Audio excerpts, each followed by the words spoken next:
అపోస్తలుడైన పౌలు హెబ్రీయులకు రాసిన పత్రిక 4వ అధ్యాయము 16వ వచనాన్ని అందరం కలిసి చదువుకుందాం. అపోస్తలుడైన పౌలు హెబ్రీయులకు రాసిన పత్రిక 4వ అధ్యాయం 16వ వచనాన్ని అందరం కలిసి చదువుకుందాం.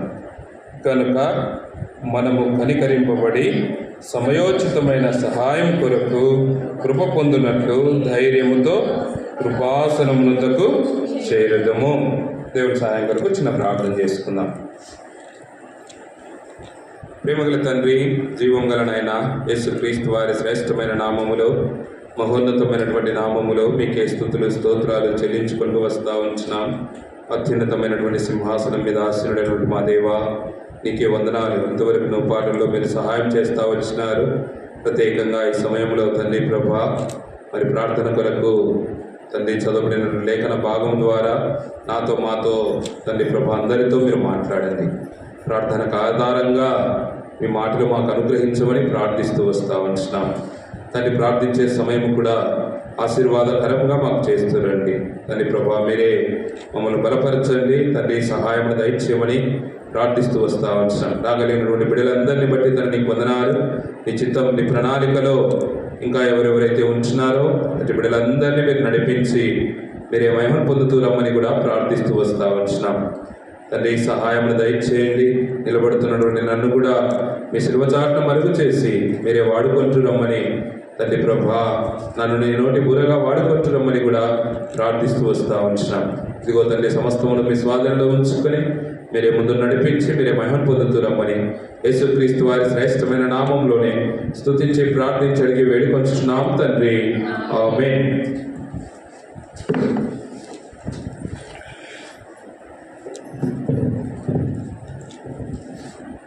మనం చదువుతూ వచ్చిన ఒక భాగాన్ని హెబ్రీయులకు రాసిన పత్రిక 4వ అధ్యాయము 16వ వచనాన్ని మనం చదువుతూ వచ్చినాం. మరొకసారి అందరం కలిసి చదువుకుందాం ఈ మాట.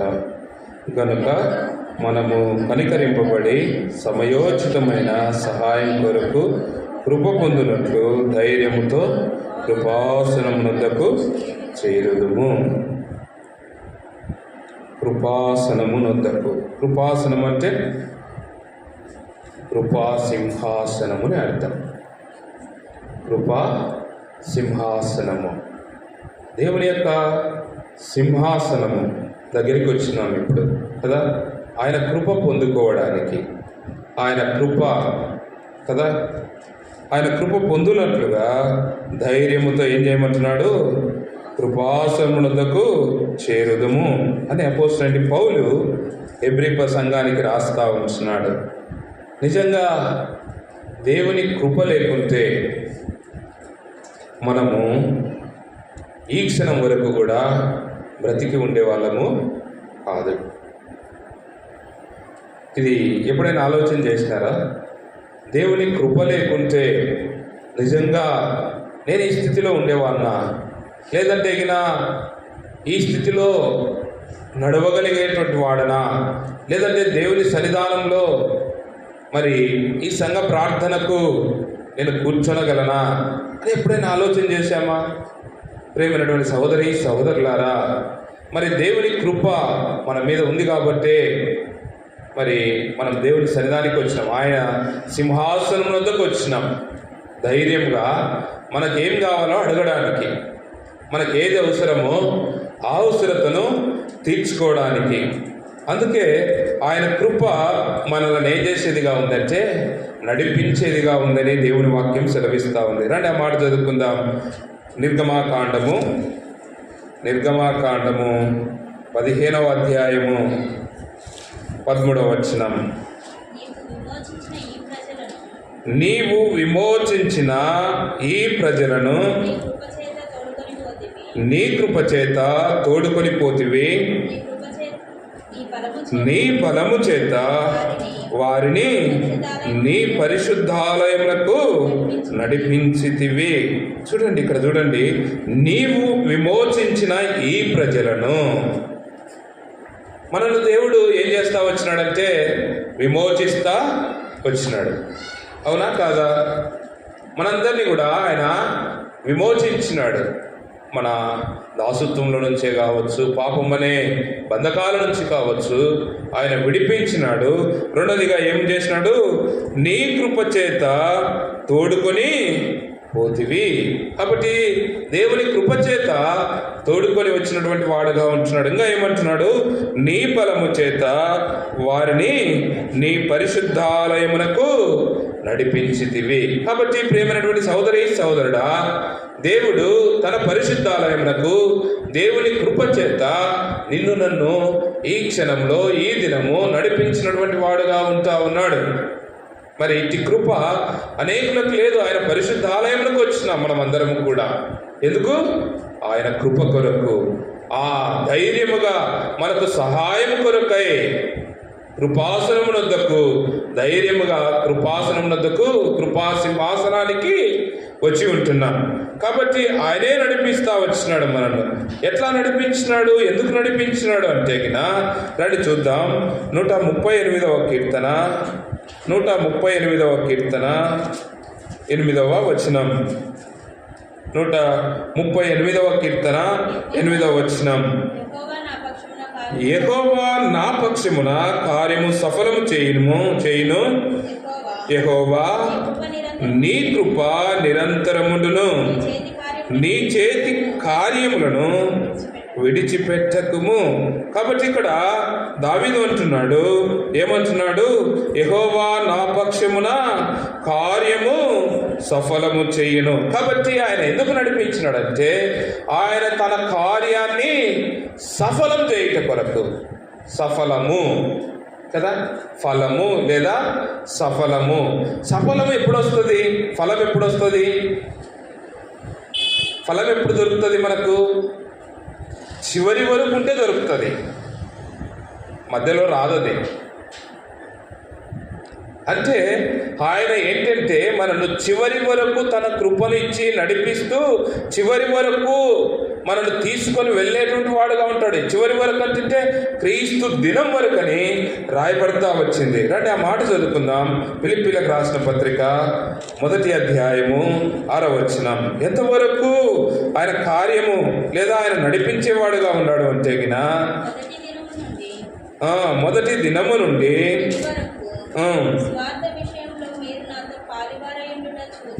స్వార్థ విషయంలో మీరు నాతో పాలివారయుండుట చూసి మీలో ఈ సత్క్రియ నారంభించిన వాడు యేసుక్రీస్తు దినము వరకు దానిని కొనసాగించునని రూఢిగా నమ్ముచున్నాను గనుక మీ అందరి నిమిత్తము నేను చేయు ప్రతి ప్రార్థనలో ఎల్లప్పుడూ సంతోషముతో ప్రార్థన చేయించు నేను మిమ్మల్ని జ్ఞాపకం చేసుకున్నప్పుడెల్లను నా దేవునికి కృతజ్ఞతాస్తుతులు చెల్లించుచున్నాను.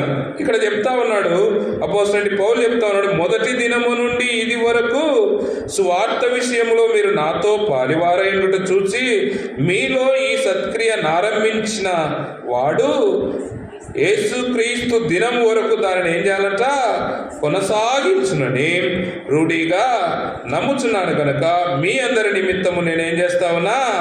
ప్రార్థనలో ఎల్లప్పుడూ సంతోషముతో ప్రార్థన చేయించున్నానని అంటాడు అపోస్తలుడైన పౌలు.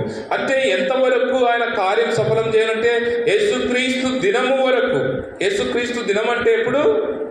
ఆయన రాకడ లేదా మనం ఈ లోకాన్ని విడిచిపెట్టేంత వరకు కూడా తన కృపను చూపించి మనల్ని ఏం చేస్తాడంటే ఆయన తన కార్యాన్ని ఏం చేస్తాడు? సఫలము చేసేటువంటి వాడుగా ఉంటాడు. అందుకే మనం ఇక్కడ చదువుతా వచ్చినాం, యెహోవా నా పక్షమున కార్యం ఏం చేస్తాడంట? సఫలము చేయును. యెహోవా నీ కృప నిరంతరముడును, నీ చేతి కార్యములను విడిచిపెట్టకుము. కాబట్టి దేవుడు తన చేతి కార్యములను ఏం చేయడంటే విడిచిపెట్టాడు. ఎంతవరకు విడిచిపెట్టకుండా ఉంటాడంటే మనందరినీ కూడా మనం ఈ లోకాన్ని విడిచిపెట్టేంత వరకు, లేదా రెండవదిగా ఆయన రాకడ దినం వరకు లేదా యేసుక్రీస్తు దినం వరకు దేవుని కృప మన మీద ఉండేటట్లు చేస్తాడు. ఎప్పుడు? ఆయన దగ్గరికి, ఆయన కృపాసనమునొద్దకు మనం చేరవచ్చినప్పుడు ఎట్లా? ధైర్యముతో రావాలంట. ప్రేమైనటువంటి సహోదరి సహోదరుడా, ప్రార్థించడానికి వచ్చినటువంటి మనము ఆయన కృపాసనమునకు వచ్చింటున్నాం. ఆయన పరిశుద్ధ ఆలయములకు నడిపించినాడు. ఎందుకు నడిపించినాడు అంటే తన కార్యాన్ని సఫలం చేయుట కొరకు. యేసుక్రీస్తు యొక్క కార్యం ఏంటంటే మనమందరము కూడా దేవుని నుంచి కృప పొందుకోవాలనేదే దేవుని యొక్క కార్యము. మరి పౌలు అంటాడు, ఏమంటాడు? ఆ కృప పొందుకొనక ముందు ప్రభువా నీవు నాకేం చేసినావు? ఒక ములును ఉంచినావు. ఆ ములు నన్ను ఎంతగానో బాధిస్తూ ఉంది. అయినప్పటికీ కూడా ఏమంటాడు దేవుడు? ఏమంటాడు? నా కృప నీకు చాలును. కాబట్టి దేవుడు మనందరికి కూడా అట్లాగే ముళ్ళు ఉంచితే బాగుండేమో కదా. ఆ ముళ్ళు ఉంచనటువంటి కారణాన్ని బట్టే ఈనాడు అనేకులము దేవుని కృప దగ్గరికి రాలేకపోతా వస్తూ ఉన్నాం. అనేకులం రాలేకపోతా ఉన్నాం. ఈ లోకంలోనే అన్నీ ఉన్నాయని లోకం వైపు చూస్తూ ఉన్నాం, కానీ దేవుని దగ్గరనే శాశ్వతమైన కృప దొరుకుతుందని మనం రాలేకపోతా వస్తూ ఉన్నాం. ప్రేమైనటువంటి సహోదరి సహోదరుడా, అందుకే అపోస్తలుడైన పౌలుకు ఏం చేస్తా వచ్చినాడు? ఒక ముళ్ళు ఉంచుతా వచ్చినాడు. నీకు నాకు కూడా అలాగే ఒక ముళ్ళు ఉంచితే ఎప్పుడు కూడా మనం ఏం చేస్తామంటే ఆయన కృపాసనంలోనే ఉంటాం కదా. ఆయన పరిశుద్ధ ఆలయంలో ఉండేటువంటి వారం మనం ఉండట్లేదు అంటే గిన ఆ ముళ్ళు మనలో లేదని అర్థం. ప్రేమైనటువంటి సహోదరి సహోదరుడా, ఇలాగే ఒక పేద ఊరు ఉన్నదంట. ఒక ధనవంతుడు ఏం చేస్తా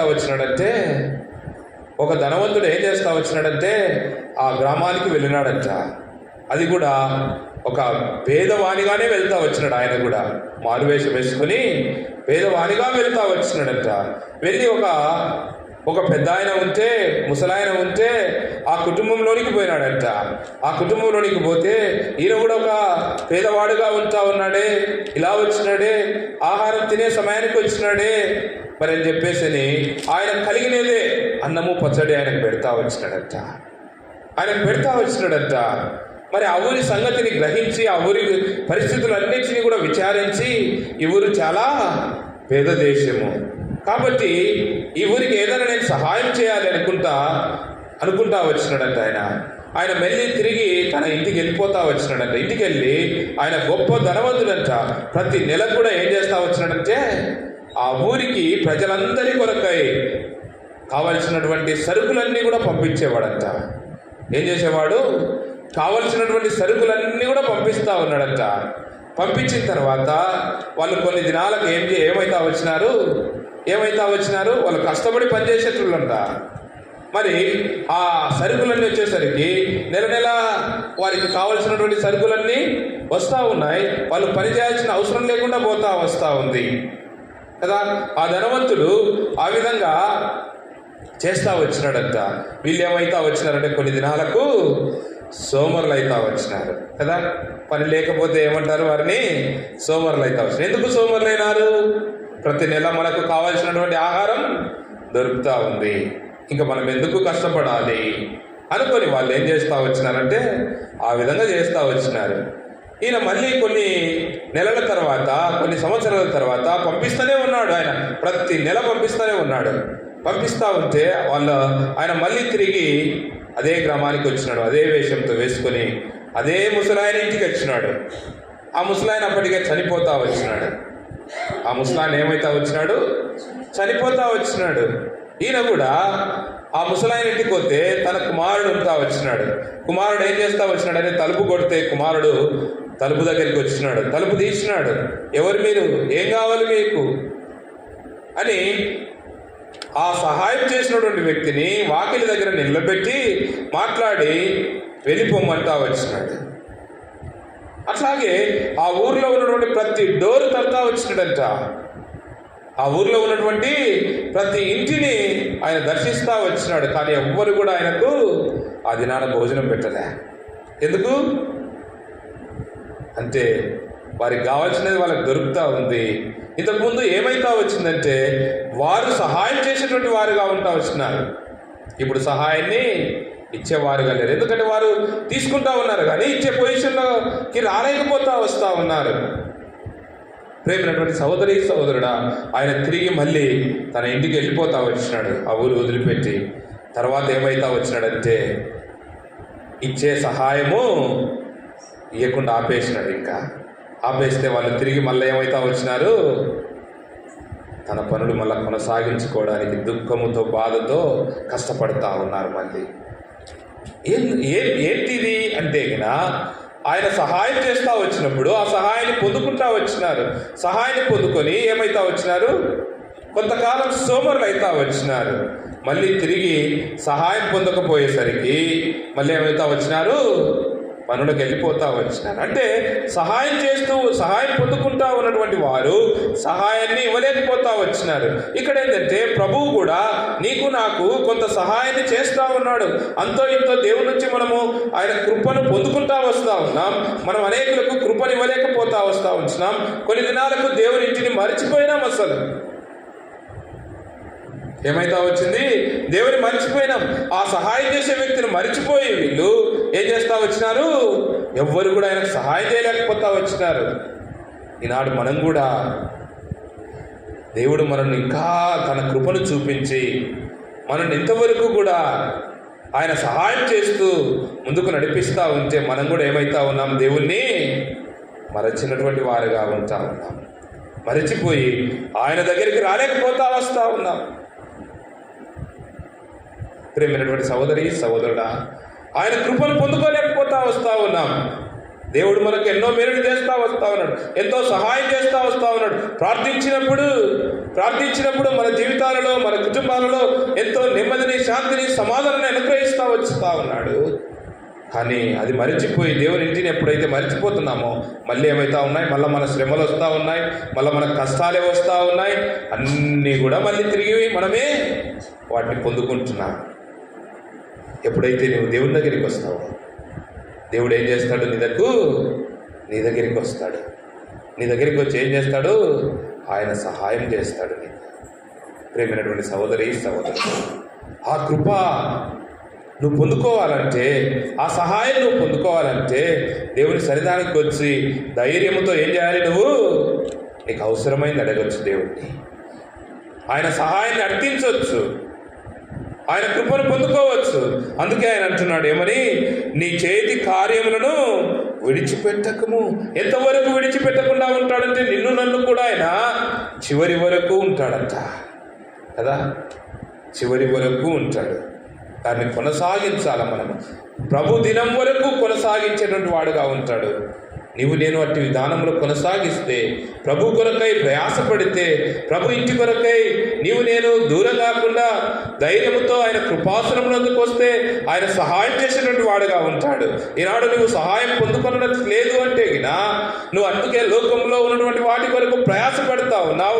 లోకంలో నాకు సహాయం దొరుకుతుందని ప్రయాసపడతా ఉన్నావు, లోకంలోనే జీవిస్తూ ఉన్నావు. కానీ దేవుడి నుంచి నేను సహాయం పొందుకోవాలి, నా అవసరాలు తీర్చుకోబడాలి అని మనం ఏం చేయట్లే, దేవుని దగ్గరికి రావట్లే. దేవుడైతే తన దినం వరకు మనకు కార్యాన్ని సఫలం చేస్తానంటున్నాడు, అంటే ఫలం ఇస్తానంటున్నాడు. మనమే రావట్లే. ప్రేమైనటువంటి సహోదరి సహోదరుడా, దేవుడు అంటా ఉన్నాడు. మరి సొలొమోను విషయంలో దేవుడు తన కృపను చూపించినటువంటి వాడుగా ఉంటున్నాడు. రండి ఆ మాట చదువుకుందాం. 2వ దినవృత్తాంతముల గ్రంథము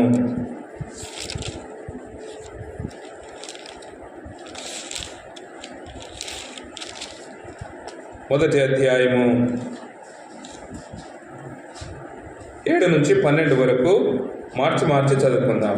7 నుంచి 12 వరకు మార్చి చదువుకుందాం.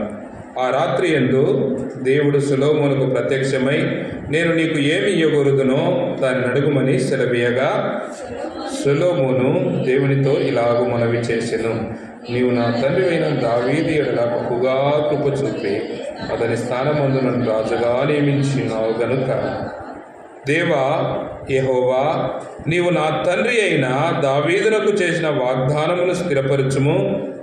నేల ధూళి అంత విస్తారమైన జనముల మీద నీవు నన్ను రాజుగా నియమించున్నావు.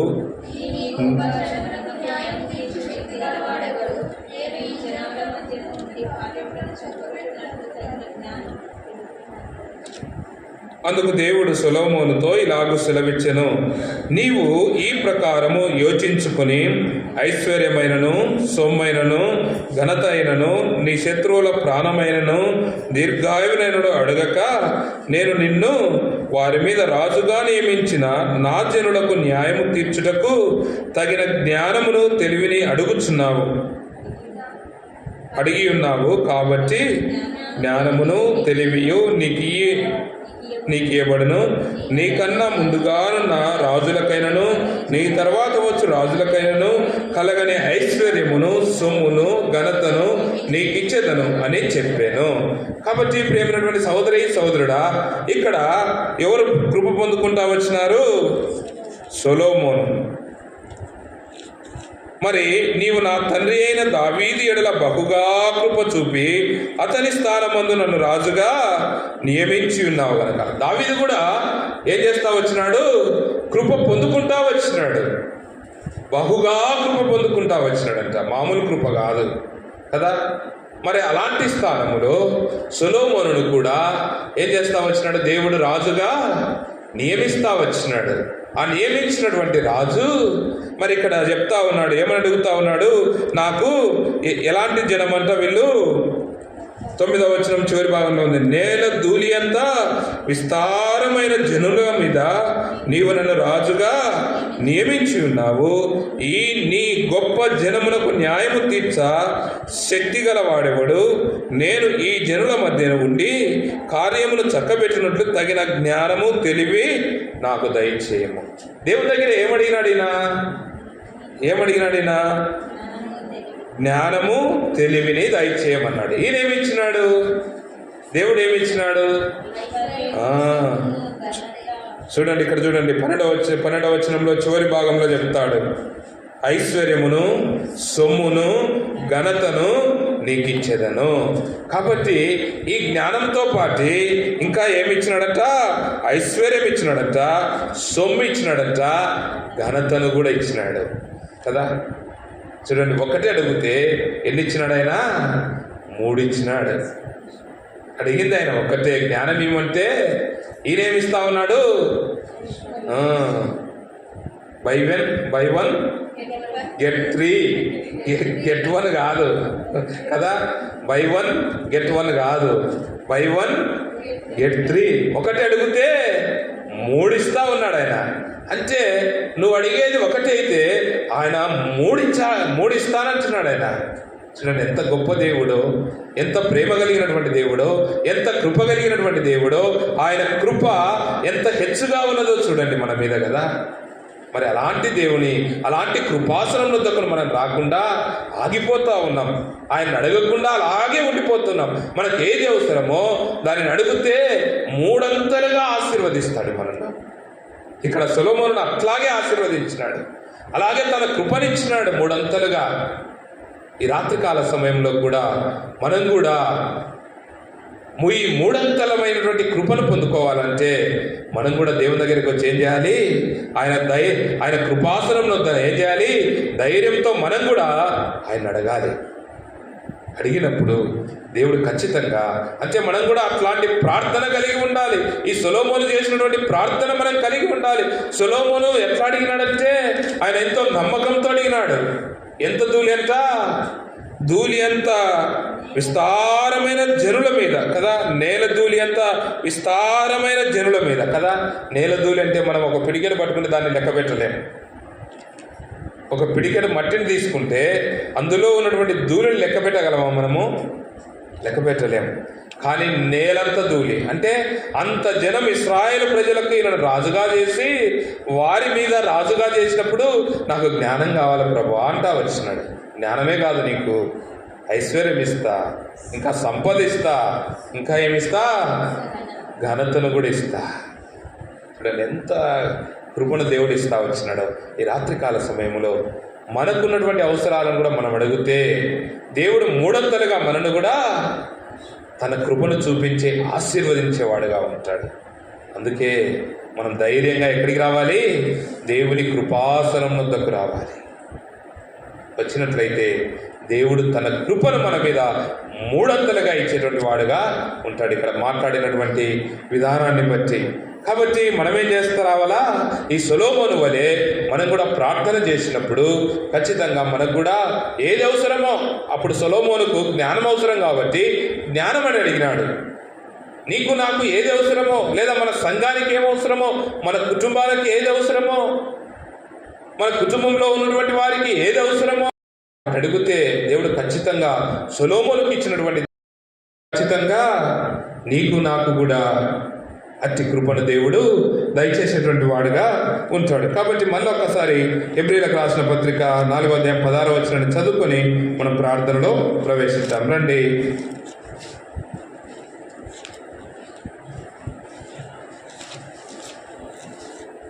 హెబ్రీయులకు రాసిన పత్రిక 4వ అధ్యాయము 16వ వచనం. గనుక మనము కనికరింపబడి సమయోచితమైన సహాయం కొరకు కృప పొందునట్లు ధైర్యముతో కృపాసనమునొద్దకు చేరుదము. కాబట్టి మనం భయపడాల్సిన అవసరం లే. ఇప్పుడు ఏమంటున్నాడు? ఆ దేవుడే చెప్తా ఉన్నాడు, అపోస్తలుడైన పౌలు చెప్తున్నాడు, ధైర్యముతో ఎక్కడికి వెళ్దాం? కృపాసనం వద్దకు వెళ్దాం. ఎందుకు వెళ్దాం? కృప కొరకు వెళ్దాం, కృప పొందుకుందాం. కాబట్టి ప్రియమైనటువంటి సహోదరి సహోదరుడా, ఈ రాత్రికాల సమయంలో మనం దేవుడి నుంచి కృప పొందుకోవాలంటే మనకేం కావాలి? ఇప్పుడు ధైర్యం కావాలి. ఎట్లా?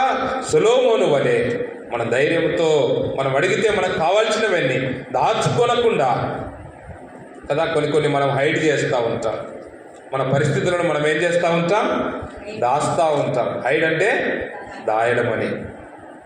కాబట్టి ఆ హైడ్ చేయకుండా లేదా దాయకుండా మనకు ఏం కావాలో, ప్రభువా నిజంగా నాకు ఈ పరిస్థితి ఉంది, ఈ అనారోగ్యం ఉంది, లేదా ఈ అవసరత ఉంది, నాకు దయచేయి ప్రభు అంటే ఆయన ఖచ్చితంగా సొలొమోనుకి ఇచ్చినటువంటి జ్ఞానం వలె మనకు కూడా ఏం చేస్తాడు? మూడంతలుగా ఆ జ్ఞానంతో పాటు ఇవన్నీ ఇచ్చినాడు. కాబట్టి మనం కూడా అట్టి కృపను పొందుకొనున్నట్లుగా ధైర్యంతో ఆ కృపాసనం వద్దకు మరి చేరి మన ప్రభువును అడుగుదాం. అట్టి కృపను పొందుకొనున్నట్లుగా దేవుడు మనకు సహాయమును దయచేయనుగాక. మనం ప్రార్థనలో ప్రవేశిద్దాం. దయచేసి జ్ఞాపకం ఉంచుకునండి.